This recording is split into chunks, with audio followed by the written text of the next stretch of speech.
A obra do Senhor requer especialistas em várias áreas, visto que o ministério é muito diversificado, tal como um corpo humano compõe-se de muitos membros, cada qual com a sua função específica.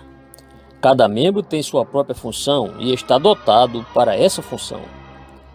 Bezalel e Aholiabe foram homens especiais, dotados de habilidades necessárias para assumir a liderança na construção do tabernáculo e seus móveis e utensílios. Eles foram os homens de Deus para aquele momento, capazes de cumprir aquela tarefa. Cada indivíduo tem seu próprio papel e seu momento próprio, de acordo com os ditames da vontade divina. Por mandato divino, certos homens foram nomeados para a tarefa de erigir o tabernáculo, com seus móveis e utensílios, tal como a mesma orientação divina proveu a ideia de sua construção com todos os seus intricados detalhes.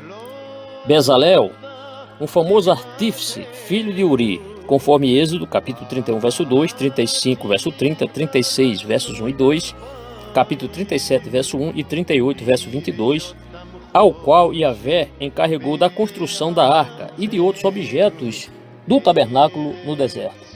A seu cargo estava todo o trabalho em metais, madeiras e pedras, e ele atuou como supervisor geral da construção. É o que vemos em Êxodo, capítulo 31, versos de 1 a 5.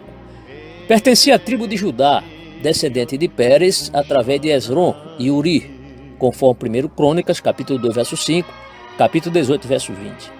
Além de sua habilidade como artífice, o Senhor também lhe deu impulso de ensinar a sua arte a outros, é o que vemos em Êxodo capítulo 35, verso 34. Ele viveu em cerca de 1490 a.C. E o enchi do Espírito de Deus. Bezalel era mais que um mero artífice. O homem pode ser muito capaz de sua arte sem ser um homem espiritual. Mas o artífice que Deus escolheu para dirigir a ereção do tabernáculo era um homem espiritual, cheio de sabedoria, intelectual e espiritualmente qualificado. Sua tarefa não era comum, era um empreendimento espiritual. Seu conhecimento foi posto a serviço da espiritualidade, onde temos a situação ideal. Os dois grandes esteios da espiritualidade são o amor e o conhecimento, nessa ordem. Bezalel possuía inúmeras habilidades, mas a sua espiritualidade também era multifacetada. O conhecimento é uma dádiva divina. O trabalho é nobre quando efetuado em defesa de uma causa boa. Em todo artifício. Temos aí a ideia de versatilidade. Bezalel trabalhava bem em um bom número de coisas. Mostrar interesse por muitos campos de atividade é um sinal de inteligência. Todos os dons vêm de Deus, conforme Tiago 1, verso 17, e deveriam ser usados como um encargo sagrado. Bezalel dispunha de rara combinação da versatilidade e da destreza, o que apenas fomentava os seus poderes criativos, e esses poderes foram dedicados ao serviço divino. Outras habilidades de Bezalel. Além de sua habilidade de trabalhar com vários metais, esse homem também sabia lapidar pedras preciosas e entalhar madeira. Na sociedade hebreia, era responsabilidade de um pai dar a seus filhos uma profissão, instruindo-o quanto a alguma habilidade que ele pudesse empregar na sociedade e assim ganhar a vida. Toda pessoa precisa ter algo para vender. Bezalel era superdotado quanto a isso, enquanto que outros estavam afundados em sua miséria. As pedras aqui aludidas foram aquelas que seriam usadas no peitoral do sumo sacerdote, e não o mármore para a construção de templo, embora Bezalel talvez também tivesse tal aptidão. Madeira de acácia foi usada na construção do tabernáculo, da arca, da mesa dos pães da proposição, das colunas, etc. Bezalel talvez tenha ficado sobrecarregado de trabalho, mas é melhor viver sobrecarregado de trabalho do que entregar-se à preguiça e passar fome. Aholiabe. No hebraico esse nome significa tenda de seu pai. Ele foi um habilidoso artífice da tribo de Dan, nomeado juntamente com Bezalel para construir o tabernáculo, conforme Êxodo capítulo 35, verso 34. Era filho de Aizamaque. Este homem era o companheiro de tarefa de Bezalel. Temos aí uma verdade espiritual que facilmente pode ser observada. Certos pares operam juntos muito bem e juntos podem fazer um bom trabalho onde um sozinho pouco ou nada faria. Os companheiros de tarefas sempre têm outros trabalhos a serem feitos em campos dos quais os dois pouco ou nada têm em comum. Mas há aquela tarefa em comum em que um completa o outro, tornando-os companheiros de tarefas.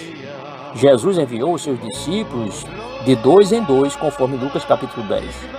Aholiabe, a exemplo de Bezalel, não era apenas um artífice, também era homem dotado de sabedoria espiritual incomum. O serviço divino não poderia ter sido concretizado por qualquer artífice ordinário. Ele também precisava ter qualificações espirituais. Um homem profano pode ser um bom artífice, mas um homem profano jamais seria convocado para trabalhar na casa do Senhor, o tabernáculo. Enumeração dos itens. Esta breve seção enumera aqueles itens cuja confecção requeria habilidades raras, como as de Bezalel e Aholiabe. Havia uma gigantesca tarefa posta diante deles, e cada item haveria de exigir ao máximo conhecimento e as habilidades deles, a ponto da perfeição. Todos os itens aqui referidos já tinham sido mencionados, e já havia instruções acerca de sua confecção, mas agora aprendemos que esses dois supervisores tornaram a tarefa uma realidade palpável. O versículo 10 menciona vestes finamente tecidas, algo que não havia sido ainda mencionado. Entendemos que essas vestes faziam parte dos paramentos sagrados do sumo sacerdote e dos sacerdotes. Se os dois supervisores, por acaso, não fossem bem preparados na arte do tecelão, sem dúvida poderiam encontrar mulheres que os ajudassem nesse setor. A tenda e todos os pertences da tenda. Esta abrangente declaração começa a aludir à arca, o primeiro item que deveria ser confeccionado.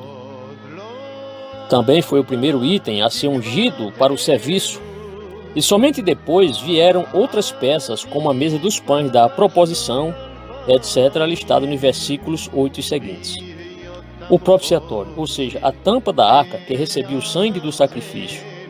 A arca da aliança requeria trabalho habilidoso em madeira. O propiciatório, trabalho habilidoso em ouro. Os 3 móveis aqui listados exigiam habilidades diversas. A mesa em madeira e ouro, o candelabro em ouro e o altar do incenso em madeira e ouro. E também devemos pensar em muitos itens, acessórios de diversos móveis, como as tenazes, os apagadores, etc., que eram objetos de metal.